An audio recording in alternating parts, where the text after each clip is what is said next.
Hello, freak bitches. You Well, know? the other question is how much of a vitamin do you need? And I think that Right. people, buy vitamins indiscriminately because we really don't. Like the average person doesn't need to take a multivitamin in the day if they're eating, a healthy diet because you get pretty much what you need on a daily basis. If you're not somebody with an absorption issue, if you're not somebody with any dietary issues, you're generally getting what you need out of your diet. I think people do Well, need to. if your diet is really healthy.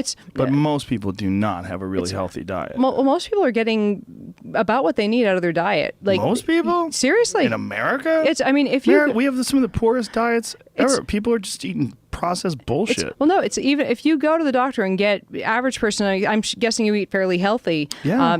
But the average person, if they go to the doctor to see if they're deficient on anything, they're not going to be deficient on I've anything. been deficient. I've gone and gotten my blood work done several times. Really? I found I have deficiencies in niacin, deficiencies in vitamin D.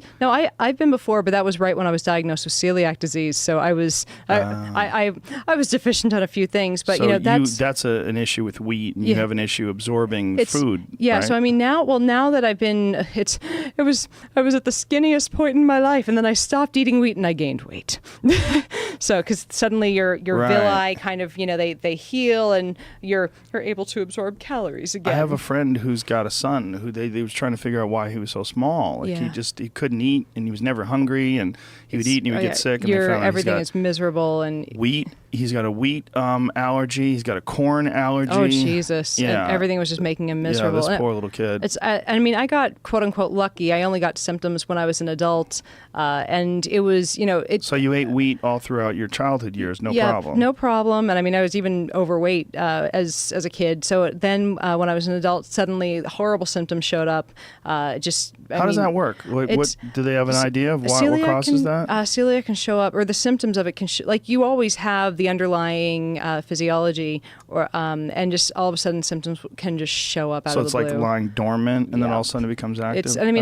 I had a bunch of health issues just kind of show up in my 20s. And I mean, I'm like, all right, I got to start taking care of myself. Started going to the gym, ran a few marathons, lost a lot of weight. And like, even when I was suddenly at a healthy weight, it was like, I couldn't stop losing weight because my intestines just weren't absorbing anything. And that's not a thing you see coming. You're like, I'm at a healthy, why isn't this stopping? And it was not good. But, eventually it was funny because the gluten trend or the anti-gluten trend had already shown up, and a doctor suggested to me, well, have you tried going gluten-free? And I'm like, oh, that's a silly fad.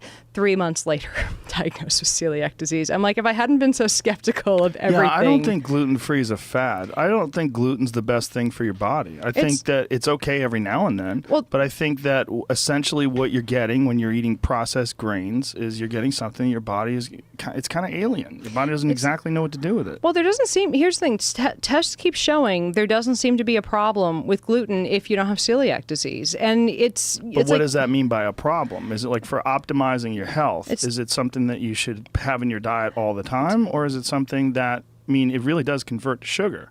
Right? Everything converts to sugar. Your body converts everything in some way, shape, or form into usable fuel, and the usable fuel is, eventually glucose or NADPH. There's everything in your body gets converted to sugar when you use it for fuel. But if you eat a piece of salmon or if you eat a bowl of pasta, there's a very different reaction how your body absorbs these two things. Yes, this is true because all calories aren't the same. Right, they don't both get absorbed to sugar. But avoiding gluten and switching over to say, all rice isn't, that's not going to change all that much in your body in terms of the biochemical mischief unless you have a gluten allergy. Like that's there are not levels a gluten allergy, a in celiac sensitivities, disease. but there's also levels to that too, right? Like there's some people where it's like minorly irritating, and there's some people that have extreme issues with it. Here's at this point, and this is why I always say at this point in our scientific knowledge, because scientific knowledge can evolve and we can learn new things.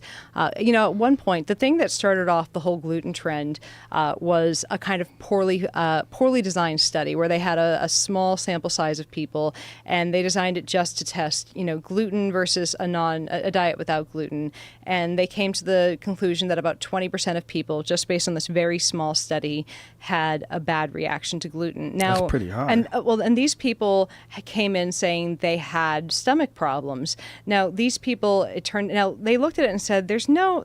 Afterwards, the scientists all sat back and said, why were only about 1% of people having celiac disease, and then all of a sudden 20% of people are running around like gluten's making their dick fly off? There's something up here. So they made a better designed study, and they took out they did, kind of double blind, did a better designed study to say, we're going to take out all these other causes of gastrointestinal distress, and we're going to try to make this double blind. And they figured out it was the FODMAPs. There were these short chain oligosaccharides that can pull water into the gut and cause some gastrointestinal distress, and it was really closer to between like 1 and about 5% of people that were having any issues with gluten. Now the problem is that what was causing that though? The gastrointestinal stress in the 1 to 5%. Yeah. So 1% is celiac disease for sure. 1%. Yeah, 1%. Is that really what is across the board with people? 1% is celiac. That's really high. That is fairly high. Now here's the thing: that higher percent of people, that 2 to 5. Here's the question. Now they're still trying to figure out why some people seem to have an issue with gluten. Now, I could be wrong on this. This is just off the top of my head. It's what I remember from the study, but I've had to cite it a few times, so I think my knowledge is accurate. Feel free to fact check me out at home. But the thing with those extra percent, they're trying to figure out why they might have an issue with gluten, because they, like wheat is, you think of it as a carb-heavy thing, right? And gluten is a protein. So that other few percentage of people, they're trying to figure out why the gluten does it, because gluten is in a few other things. It's in barley, rye. So what they figured out is that, or this is the going theory right now, gluten can cause a small reaction in the stomach where you produce this protein called zonulin that can cause an increase in inflammation. This seems to be, and this has only been one study that I've read on it. It seems to be relatively new. They're still looking into it. So there's a chance that people might be in the 2 to 5% that can't handle it because of that. It could be another component of the wheat, barley, rye that's causing it. But gluten in and of itself, it's not, it's unless you are one of those people that has an actual reaction to it, perfectly fine. Go on to have, go have a sandwich. So, but, if you want one.